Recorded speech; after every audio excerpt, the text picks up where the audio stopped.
Magnificent 7. No one says Magnificent anymore. So, Magnificent 7 is directed by Antoine Fuqua, who's responsible for Training Day, an amazing film. And anybody who's a real film fan knows that Magnificent 7 is a remake of a 1960s film of the same name, and that film is actually a re-envisioning of a Japanese film entitled Seven Samurai. And throughout these films, including this remake, it follows the same basic plot. The story being that there's a town or village with good, hard-working people in it. An asshole comes in with a small army, terrorizes the folk, tortures them, kill them, and try to take over the land. And in the aftermath of what happened to their town or village, they decide to round up as many people as they can to fight back with this army. The group of people rounded up are now known as the Magnificent Seven, and their main duty is to protect the village and the people in it. That's all I'll pretty much say without giving any spoilers to you guys. This is a spoiler-free review. I'm just going to tell you what I liked about the film, what I didn't like, hit you with the rating system just like this one, tell you if you should see it in the cinema, rent it, or just avoid the film completely. I obviously have to start this review off by saying whether I saw the original film or even the foreign film, the Japanese version. And well, being that I'm a young guy and not the biggest fan of westerns, I actually didn't see the original film. I decided to skip it even though I knew the film was coming up anyways. I didn't want my perception of this film to be changed in any way because it was a director I really respected, it had actors I really liked, Denzel Washington,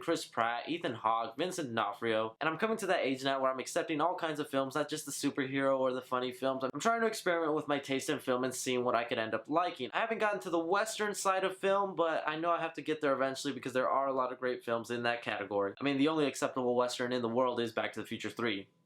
Only western anybody can love. So with a remake of a highly praised movie like Magnificent 7, I figured this could be my gateway into wanting to see more western films. So with that said, I'm just giving you an unbiased review, not knowing the previous films, not knowing how they relate to each other, if the characters are similar. I'm just reviewing this film as it was presented to me today. And in all honesty, I ended up really enjoying this film and wanting to explore more of the western genre. Some of the positives of the film, some of the positives definitely have to come from the cast. Absolutely everyone in this cast, except for maybe one or two, is phenomenal, is exceptional in fact, in their roles that they're played. I'm not trying to say it's Oscar worthy, but it's good enough to where you believe them, you grow to like them, and you want to see these characters succeed throughout their mission. The ones that were heavily marketed the most were Pratt and Denzel Washington, which I think was pretty obvious because Denzel Washington is a veteran actor and Pratt is the new hot thing right now. Starting off with Denzel Washington, he carries the team, he's the lead and you believe him, you think he's a badass, you know if he was in a room full of people he could probably take him down with his gun. And Pratt, the comedic relief who comes off charming and kick-ass. If you were a cowboy, this is the kind of cowboy you would want to be. Part of me is a little disappointed that he plays the same charming, funny, badass character that he does in almost all his films, but at least in this one he has a cowboy accent. Moving on from the two leads, you also have Ethan Hawke who put up a really great performance, no surprise there. And then you have the two supporting guys in the film that you think you're not going to end up liking but are actually pretty nice in the film within the context. Even though they might likely be the least popular of the Magnificent Seven, they still had their own shining moments, their own moments that they made you laugh and they made you think that they were a badass. But the standout to me that definitely had my attention at the end of the film was Vincent D'Onofrio's character. Vincent D'Onofrio is an amazing actor, he's a method actor, he really puts himself in the role whenever he is in a film, and his character Jack in the film was no exception to that rule at all. He really put something special into his character, and he actually ended up being my favorite member of the Magnificent Seven when I thought it was going to be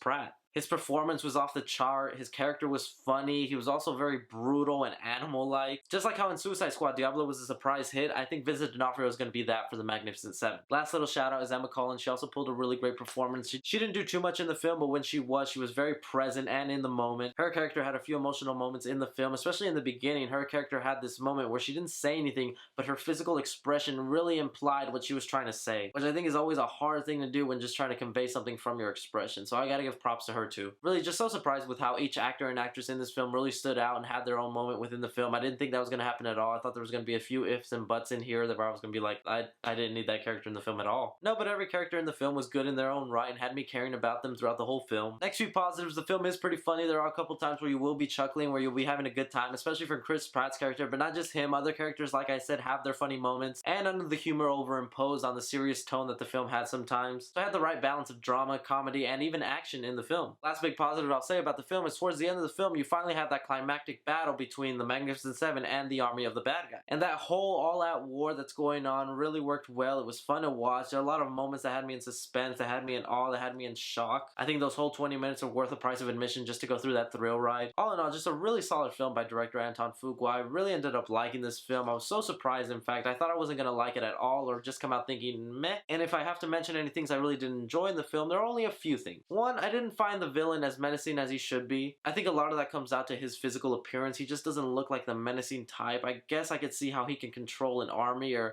come off as an evil creep, but I just didn't completely buy him as the villain, especially towards the end too. Another negative nitpick of mine, sometimes character motivations don't make all that much sense. I get, for instance, why one guy is forming this small group to fight another small army, but then even the group within themselves, they don't get why each character is there. Some just sort of join the team because they're like, well, what the hell? And a little bit of that bugged me because, I mean, it's life-threatening what you're accepting to do here, and I get you're an outlaw, you don't fear death, you don't care about this, but in the end, you have to know what you're signing up for, and they just sort of accepted being in the team like if I asked you to play Uno with me. It just came off that nonchalant sometimes. But like I said, that's just a little nitpick of mine that bugged me throughout the film. But all in all, just very happy with the film. I was happy I went out to go see it. I'm glad I went with a clean slate. I probably will go back and watch Magnificent Seven, the 1960s version, just to comparatively see what they took from that film, what they did separately. I know in the end this film is probably going to have a hard time with the critics, being that they always respect originals, especially Western films. So I'm pretty sure it's not going to get that best critical rating in the world, but I found it to be a good time, and I think anybody in my generation or my age will really like the film for what it is, especially with the actors that they put in the film that made it very enjoyable. But again, guys, that's just my opinion. Let me know what you thought of Magnificent Seven if you got around to see it. Tell me what you agreed with me on, what you didn't agree with me on. Just let me know down below. As always, guys, I'm Chris, and I leave you with the 3C Film Review.